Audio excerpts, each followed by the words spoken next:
பிரித்தானியாவில் அரசாங்கம் கொண்டு வந்துள்ள புதிய விசா விதிமுறை மாற்றங்களால் புற்றுநோயில் இருந்து மீண்டு வரும் 6 வயதுடைய சிறுவன் மற்றும் அவனது குடும்பத்தினர் நாட்டை விட்டு வெளியேற்றப்படும் சூழல் உருவாகியுள்ளது. இந்த மாற்றம் மனிதாபிமான அடிப்படையில் பெரும் விவாதத்தை ஏற்படுத்தியுள்ளது. ஜிம்பாப்வேயை சேர்ந்த நிஷா என்பவர் பிரித்தானியாவில் செவிலியராக பணிபுரிந்து வருகிறார். இவரது மகன் கடந்த சில ஆண்டுகளாக புற்றுநோயால் பாதிக்கப்பட்டு பிரித்தானியாவின் தேசிய சுகாதார சேவையின் கீழ் தீவிர சிகிச்சை பெற்று குணமடைந்து வருகிறார். தற்போது கொண்டுவரப்பட்டுள்ள விசா வருமான வரம்பு உயர்வால் இவர்களது தங்கும் உரிமை கேள்விக்குறியாக்கப்பட்டுள்ளது. புதிய விதிகளின்படி ஒரு வெளிநாட்டவர் தனது குடும்பத்தினரை பிரித்தானியாவுக்கு அழைத்து வர அல்லது தங்கியிருக்க அனுமதி பெற வேண்டுமெனில் அவரது ஆண்டு வருமானம் குறைந்தபட்சம் 38,700 பவுண்டாக இருக்க வேண்டும்.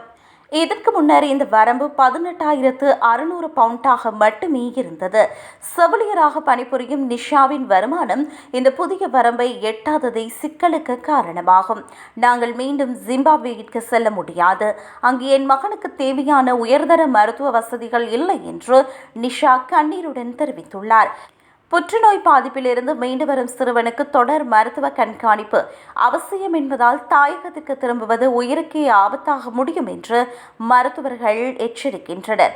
இந்த விசா மாற்றங்கள் குறிப்பாக சுகாதாரத்துறையில் பணிபுரியும் ஆயிரக்கணக்கான வெளிநாட்டு தொழிலாளர்களை பாதித்துள்ளது.